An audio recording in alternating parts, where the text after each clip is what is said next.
Welcome to Friday Fill Up with Libby Hall. Thanks for joining us for episode 8, where we are going to talk about the life of Daniel. Let's jump in. I'm going to start in chapter 1 in Daniel. I'm just going to touch on a few things from each chapter until we get to the end of it, okay? So in Daniel chapter 1, Daniel and his friends are taken captive and they're brought to the king's palace to serve there. Nebuchadnezzar had basically taken Jerusalem. And he asked his men to bring some of these Israelites. So I'm going to read chapter 1, verse 3. It says, the king ordered Ashpenaz, the chief of his court officials, to bring some of the Israelites from the royal family and from the nobility. Young men without any physical defect, good looking, suitable for instruction in all wisdom, knowledge, perceptive, and capable of serving in the king's palace, and to teach them the Chaldean language and literature. The king assigned them daily provisions from the royal food and from the wine that he drank. They were to be trained for 3 years, and at the end of that time, they were to serve in the king's court. So, I mean, you can look at that and go, oh, okay, cool. So they were going to get to live in the king's court, and they were going to get all the good food and all that stuff. But don't forget that they were taken captive, right? They were slaves. And these 3 friends of Daniel's, you'll know them as Shadrach, Meshach, and Abednego. That's not their names when they were taken. Their names were changed. Daniel's name was changed also, but I don't know why they continue to call him by Daniel. And they call the friends Shadrach, Meshach, and Abednego, which is their new names. And so then it goes on to talk about how Daniel did not want to defile himself. Because it says that they were assigned daily provisions from the royal food and from the wine that the king drank. But the Israelites had very strict dietary guidelines that associated with their religious practices. And so it wasn't that he was going, ew, the king's icky and I don't want to eat his food. It was this is what God has told us to do, and I can't go against that. So he didn't want to defile himself, and he decided to not eat the king's food. And it talks about it in verse 17 in chapter 1. Let me back up. Verse 8, Daniel determined that he would not defile himself with the king's food or with the wine he drank. So he asked permission from the chief official not to defile himself. God had granted Daniel favor and compassion from the chief official. So Daniel had favor, and he went to the man who was in charge of the program that he was a part of and said, listen, I know that you're giving us all this great stuff, and I appreciate it, but I'm really concerned about it defiling me. And Daniel found favor. And so in verse 17, it said, God gave these 4 young men, Daniel, Shadrach, Meshach, and Abednego, knowledge and understanding in every kind of literature and wisdom. Daniel also understood visions and dreams of every kind. So they were blessed because they chose to continue to honor God in the middle of a situation that could have been life-threatening for them. They stood for what God had called them to do at that time. In verse 20, we see just how much God honored them for honoring him. It says, in every manner of wisdom and understanding that the king consulted them about, he found them 10 times better than the diviner priests and mediums in his entire kingdom. So all of these mediums and these other type of priests, for not like godly, our God priests, but false God priests, these men were 10 times better than them at everything. Daniel remained there until the first year of King Cyrus. So they worked hard where they were and increased greatly in knowledge and wisdom to the point where they were better than everybody else. Then in chapter 3, Daniel and his friends prayed to God. Let me back up, sorry. Oh, this thing happens. Okay. Where the king is going to kill all the wise men who serve him. Okay. And this happens because they cannot interpret a dream that he has. And the dream is really troubling him. So now we're in chapter 2. I said I'm going to blast through this stuff. So in chapter 2, the king is really troubled because he's having this dream and it's bothering him, and he gets upset because all of his people, right, the ones that Daniel and his friends are 10 times better than, none of them can interpret this dream. And he's ticked off. And so he says, that's it. We're killing everybody. We're killing all the wise men. Well, Daniel and his friends are all included in that group of people, right? And so Daniel gets worried about it. And he's like, okay, I need to go to God and ask for help. And so he does that. And he asks God to help him interpret this dream so that their lives can be spared. So in chapter 2, verse 17, it says, then Daniel went to his house and told his friends, urging them to ask the God of heaven for mercy concerning this mystery. And that does happen. God does give Daniel the interpretation of the dream. It says, the mystery was then revealed to Daniel in a vision at night, and Daniel praised the God of heaven. So they prayed and asked God to intervene on their behalf. God did, and their response to him was praise. Then in chapter 3, we see the story of Shadrach, Meshach, and Abednego, and we all know the story about how they're thrown into the fire, right? They continued to live a life that honored God, even though the environment they were in was hostile toward that and toward them. In chapter 3, verse 27, this is what happened.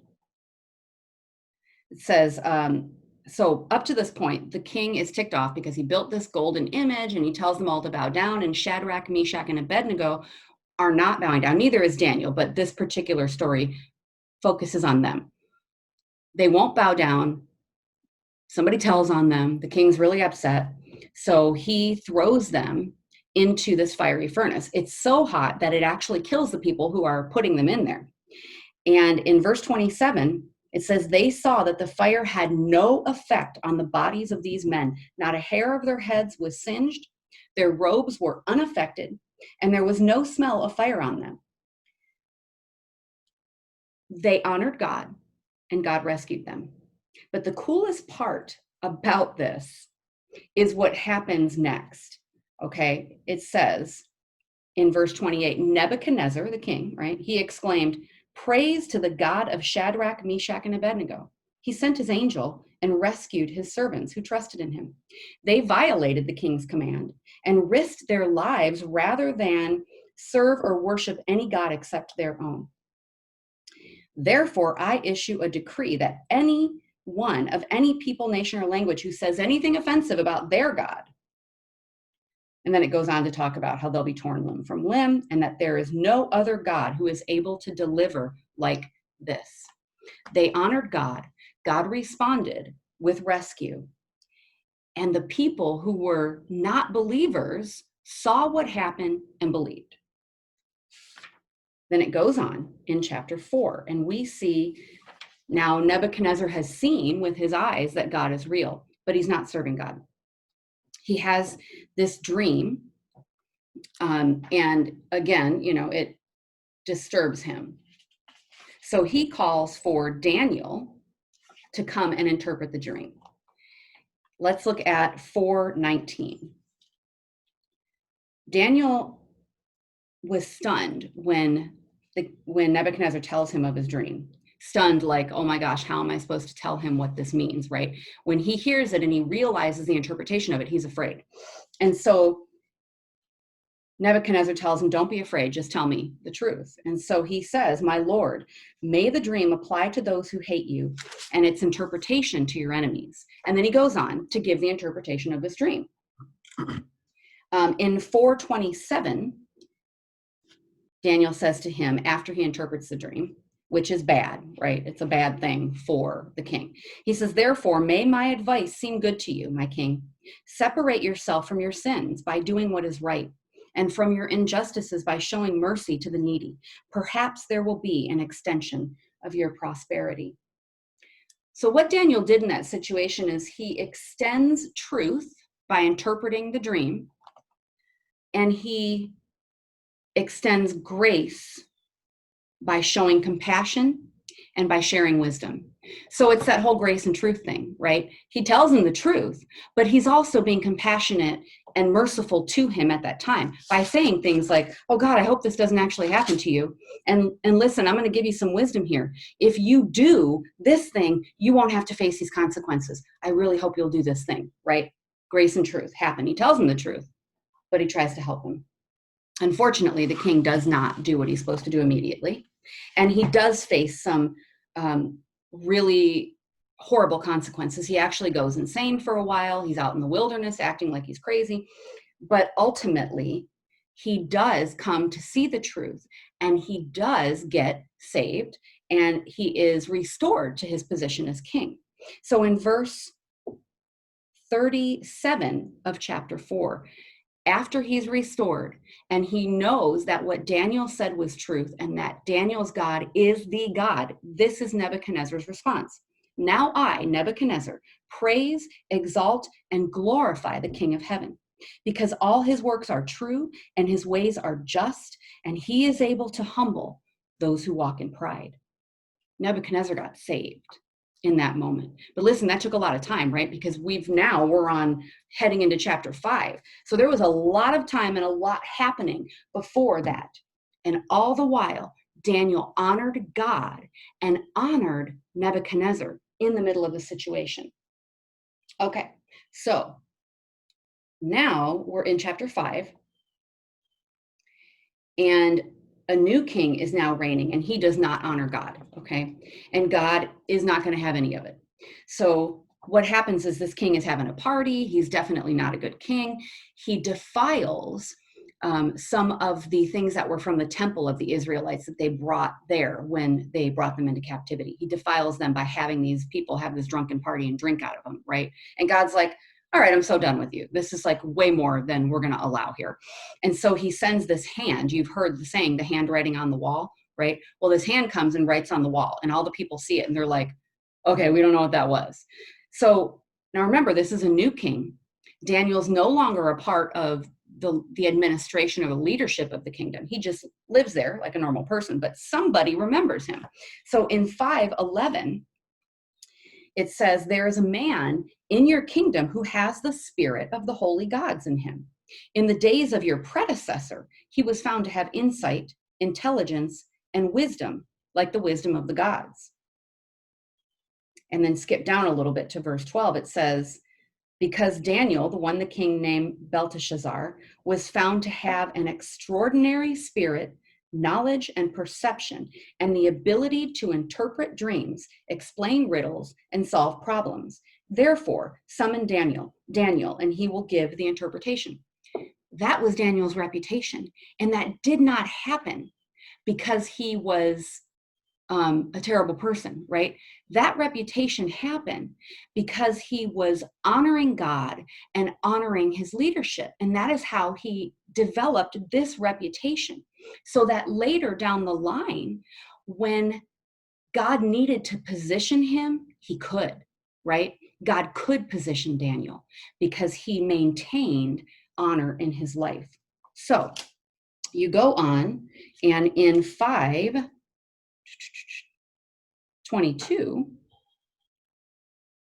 Oh no, I want to back up. So Daniel is brought before the king, and he does interpret this, and he explains to the king in verse 20, when his heart was exalted and his spirit became arrogant, he was deposed from his royal throne and the glory was taken from him. He's explaining to him what happened to Nebuchadnezzar.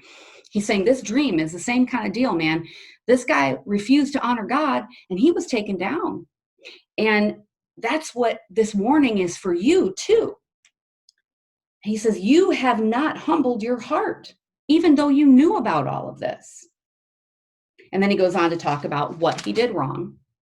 And he reads the handwriting on the wall. He interprets it for him.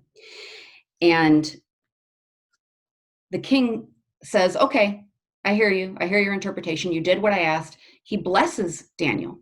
He blesses Daniel by clothing him in purple, giving him a gold chain, and issuing a proclamation concerning him that he should be the third ruler in the kingdom. So he puts Daniel back into a position of leadership in the kingdom And then he dies, not Daniel, the king. The king dies.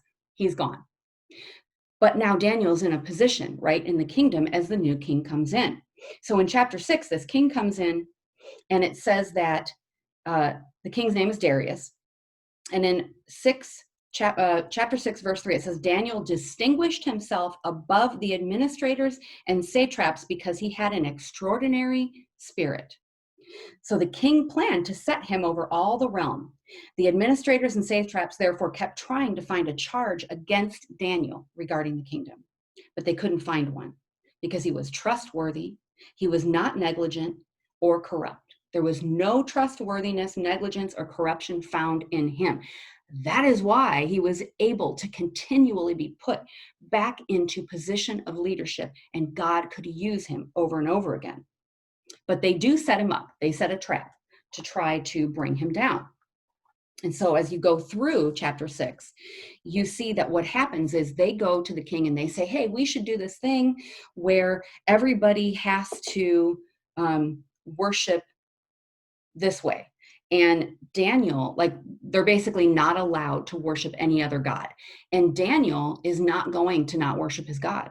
So he does. He doesn't go out into the street and publicly go, I'm worshiping God. I don't care what you say. He does it in private, but people know about it. He doesn't hide it, but he doesn't throw it in their faces either, right?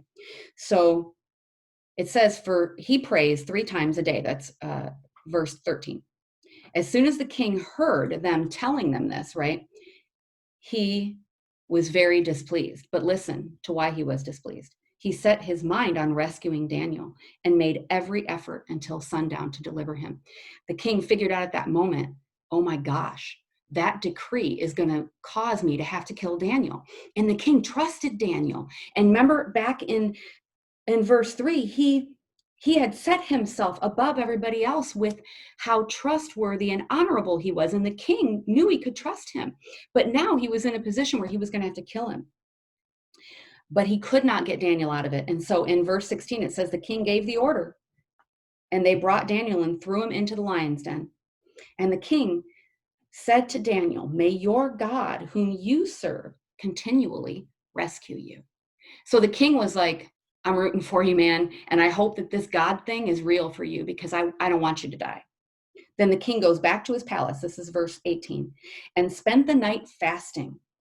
No diversions were brought to him, and he could not sleep. The king spent the night fasting for Daniel.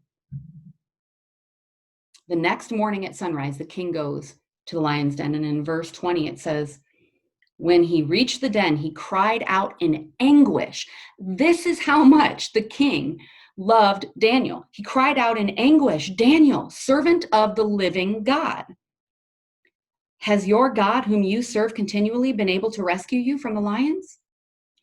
And then Daniel spoke with the king. May the king live forever. My God sent his angel and shut the lions' mouths. They haven't hurt me, for I was found innocent before him. Also, I have not committed a crime against you, my king. Every time I read that, I'm like, what? The dude threw him in the lion's den to kill him. But Daniel refused to dishonor who God had put in a position of honor. He said, I will honor God above all, but I'm going to honor you. And he did, right? And what happens is the king, it says in verse 23, was overjoyed and gave orders to take Daniel out of the den. And then it goes on to talk about he had the other people who set Daniel up killed, right? And then Daniel was in a position of honor from there forward. And in verse 25, it says, then King Darius wrote to those of every people, nation, and language who live in the earth, may your prosperity abound. I issue a decree that in all my royal dominion, people must tremble in fear before the God of Daniel. And listen to what he wrote, for he is the living God. He endures forever. His kingdom will never be destroyed, and his dominion has no end. He rescues and delivers. He performs signs and wonders in the heaven and on earth, for he has rescued Daniel from the power of the lions. And so Daniel prospered during the reign of Darius, the current king, and Cyrus, the king that came after. So then in chapter 7, now we're in chapter 7, and this story just blows my mind. Like, if you have a brain kind of like mine, I have more of a creatively leaning brain. I see these things in movies. I don't just read them. Like I see a movie and I'm like, whoa, like this is overwhelming what is happening in this story.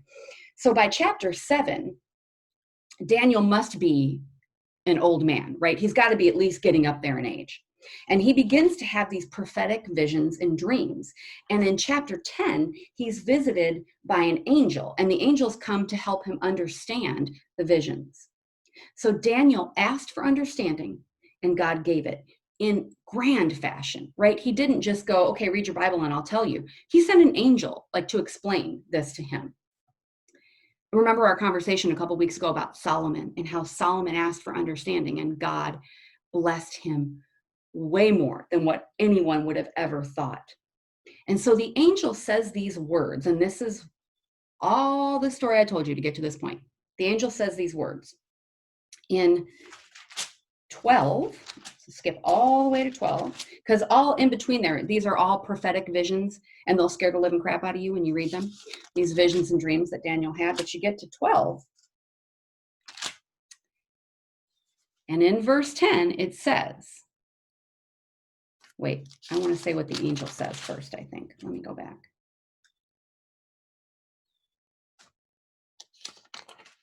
Where is it where the angel says it? In chapter 10, verse 12, he says, don't be afraid, Daniel, for from the first day that you purposed to understand and to humble yourself before God, your prayers were heard. He tells Daniel that. And then in chapter 12, verse 10, he says, many will be purified, cleansed, and refined, but the wicked will act wickedly. None of the wicked will understand, but the wise will understand. And as I read that, I stopped and I thought, the truth of the matter is there's always going to be wickedness among us. And we can make that wickedness whatever we want it to be, right? We can say it has to do with one thing or another. The truth of the matter is the wickedness is always going to be there. Do we want to be wicked or do we want to be wise? We choose that. That is not a predestination. We make that choice, okay? I want to be wise. I want to be someone who always understands. But how do we do that? How do we position ourselves as those people who are wise and have understanding?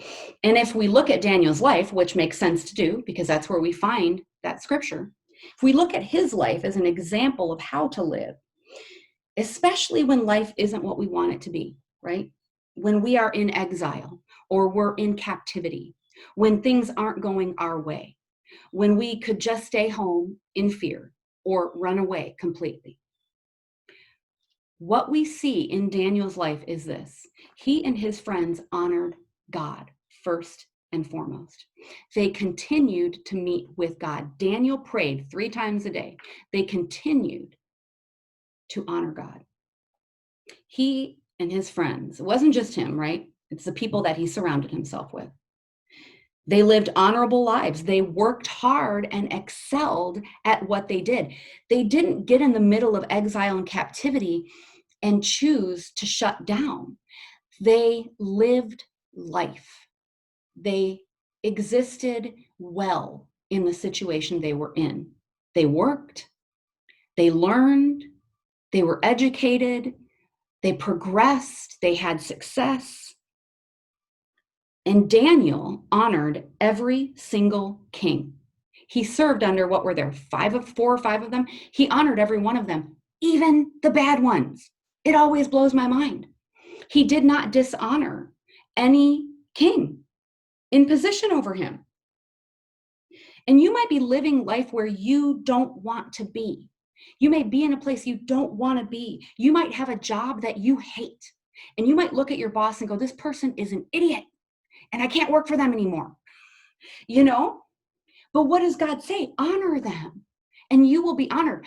I heard Michael Todd say one time, respect is earned, but honor is given. Honor is given, and it is given to people because they're people. because they are made in the image of God. Every person, you know that? Every single person is made in the image of God, whoever they are. Even the bad ones, they unfortunately have chosen a wrong path, but they've been made in the image of God. Daniel lived life right where he was, a godly life right where he was. He stood up for what was right. He didn't fold under the pressure. He didn't shrink back in fear and not honor God and not speak about God. He did all of that. He did what was right. He lived a godly life, did what was right, stood up for what was right, gave honor where he should. And God moved him into position so that he could use him, and poured blessing after blessing over Daniel's life. And at the end, Daniel is aware that some bad things are going to happen to his people. But he's also assured of his position within the kingdom. In chapter 12, verse 13, it says, "But as for you, go on your way to the end. You will rest and then rise to your destiny at the end of the days." Daniel was assured that it was whatever happened in life, right? You've done all this, Daniel. You've served well. And some crappy stuff is going to go down, but you're going to be honored and you will be with me at the end of your days. Is there any better promise than that? There's not. And can we live like Daniel? Because there's always going to be wickedness. There will always be evil. Can we stay the course in the middle of that and trust God to position us where he needs us to be? Thank you for joining us for Friday Fill Up. Don't forget to like and subscribe, and join us next Friday as we talk about faith in Matthew chapter 14. See you then.